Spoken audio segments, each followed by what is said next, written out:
یہ اس طرح کا کام کرتے ہیں کہ ہائیڈرنٹ بند ہوگا تو جو پانی لوگوں کو مل رہا تھا وہ بھی بند ہو جاتا ہے. ان سے نجات کا راستہ پرامن سیاسی جد و جہد اور مزاحمت ہے. پکڑو ان کو رگڑو، اس کے علاوہ یہ سدھرنے والے لوگ نہیں ہیں.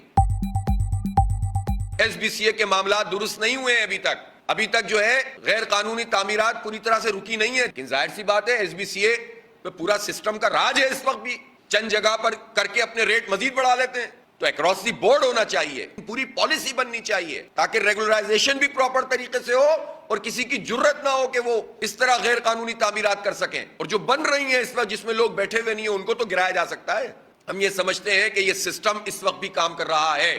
جب تک اس پر ایکشن نہیں ہوگا، چاہے وہ پولیٹیکل لوگ ہوں، سندھ حکومت سے ان کا تعلق رہا ہو، پارٹیوں سے تعلق رہا ہو، سب کو جب تک نہیں پکڑا جائے گا اعتبار کسی کا بھی قائم نہیں ہوگا. ان کو پکڑو، ان کو رگڑو تاکہ عوام کو کچھ نجات ملے. اس وقت جو صورتحال ہے، دھاوے جی کی لائن 2 دن پہلے پھٹ گئی، 2 لائنیں، پھر اس کے بعد 2 دن کے بعد پھر 2 لائنیں اور پھٹ گئیں. ابھی ریپیئرنگ پوری نہیں ہوتی. کیا ہوتا ہے؟ یہ سپلائی ختم ہو جاتی ہے. اب معاملہ کے الیکٹرک کا ہے، کیوں سپلائی ختم ہو جاتی ہے؟ کیوں واٹر اینڈ سیوریج کارپوریشن اتنے طویل عرصے سے پیپلز پارٹی کے ہاتھ میں ہے اور ایم کیو ایم کے ہاتھ میں ہے؟ کیوں انہوں نے وہاں پر پمپنگ اسٹیشن میں سیلف جنریشن نہیں کی ہے؟ یہ ہے نا ہمارے بنیادی کام جو ہونے چاہیے تھے. تو جس کے نتیجے میں آپ انٹرپٹڈ سپلائی ہوتی.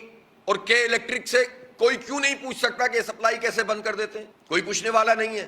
لائنیں پھٹ جاتی ہیں، جو پانی ہے وہ بھی جو ہے ملنا بند ہو جاتا ہے. اس وقت شہر میں اتنی ساری جگہوں پہ ہفتہ پانی نہیں آ رہا، اور اس کی وجہ یہ ہے کہ یہ ریپیئر کرتے ہیں، پھر دوسری جگہ سے پڑ جاتے ہیں، یہ بیک پریشر آتا ہے، لائنیں کنٹرول نہیں ہوتی. تو یہ تو 2 ادارے حکومتی اداروں کا مسئلہ ہے نا. اور کے الیکٹرک تو ہر پارٹی کا، کے الیکٹرک کے سوائے جماعت اسلامی کے سب کو ہاتھ میں رکھا ہوا ہے انہوں نے. ہر حکومت ان کی ہے، پتہ نہیں کیا گیدڑ سنگھی ہے. K4 منصوبہ پینڈنگ میں پڑا ہوا ہے، 200 ارب روپے کہتے ہیں، کبھی کہتے ہیں 150 ارب روپے لگے گا.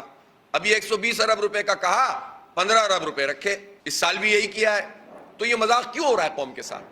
تو یہ جھوٹ اور فراڈ ہے جو مسلسل کیا جا رہا ہے.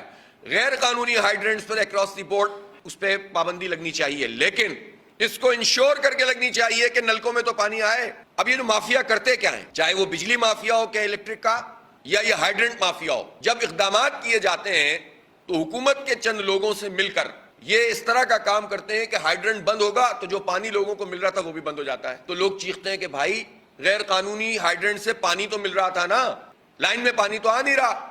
تو جب یہ چیخ و پکار شروع ہوتی ہے تو یہ ہائیڈرنٹ پھر بننا شروع ہو جاتے ہیں، پھر چلنا شروع ہو جاتے ہیں.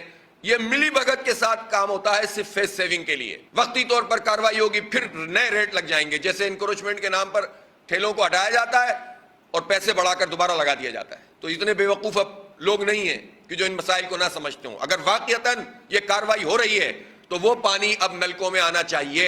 اگر وہ نہیں آ رہا اس کا مطلب ہے پھر ریٹ بڑھانے کا امکان موجود. سیوریج کا بدترین صورتحال ہے اس وقت شہر میں. ہر جگہ گٹر ابل رہے ہیں، بوسیدہ لائنیں ہیں، کام میں رکاوٹیں ہیں. اچھی باتیں سب کرتے ہیں لیکن عملاً جو ہے اس میں جس تیزی کے ساتھ کام ہونا چاہیے وہ نہیں ہو رہا. اب بھی طویل عرصے کے بعد ٹاؤن چیئرمین کو ڈی ڈی او پاور ملے.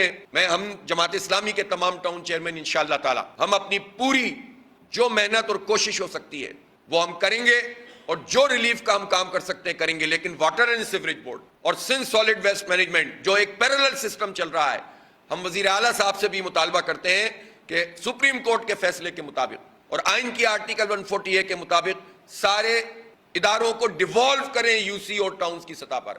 اور یو سیز تو اب تک ڈیفنکٹ یو سیز چل رہی ہیں. حیرت کی بات ہے، یہ سیوریج کا مسئلہ، یہ پانی کا مسئلہ، یہ بجلی کا مسئلہ، یہ سڑکوں کا مسئلہ، یہ کرپشن کا مسئلہ، یہ مسائل اس حکمران طبقے نے ہم پر مسلط کیے ہوئے ہیں کہ جو 76 سال سے لوٹ رہا ہے، جو آئی ایم ایف اور ورلڈ بینک جیسے اداروں سے ڈیل کرتے ہیں، جو اپنی مراد پوری حاصل کر لیتے ہیں، غریب لوگوں پر، متوسط طبقے پر، مڈل کلاس کے اوپر ٹیکسوں کا بوجھ ڈالتے ہیں. ان سے نجات کا راستہ پرامن سیاسی جد و جہد اور مزاحمت ہے. اس کے علاوہ یہ سدھرنے والے لوگ نہیں ہیں. جماعت اسلامی پورے ملک میں تحریک چلا رہی ہے. ہم 8 تاریخ کو گورنر ہاؤس پر دھرنا دے رہے ہیں، اور پورے پاکستان میں چونکہ یہ تحریک چل رہی ہے تو ہم نے اس کا شیڈول یہ بنایا ہے اب کہ 8 تاریخ کو ہم بیٹھ جائیں گے انشاءاللہ. اور ہم عوام کے، پورے پاکستان کے لوگوں کا مسئلہ ہے. سراج الحق صاحب لیڈ کریں گے اس کو انشاءاللہ، وہ خود ہمارے درمیان موجود ہوں گے. اور ہم حکمرانوں سے کوئی ناجائز بات نہیں، کوئی ذاتی بات نہیں، کوئی پارٹی کے لیے نہیں مانگیں گے. عوام کو ریلیف دو، پیٹرول کی قیمت کم کرو، بجلی کی قیمت کم کرو، کھانے پینے کی اشیاء کی قیمت کم کرو. پورے ایجنڈے کے ساتھ ہم بیٹھیں گے.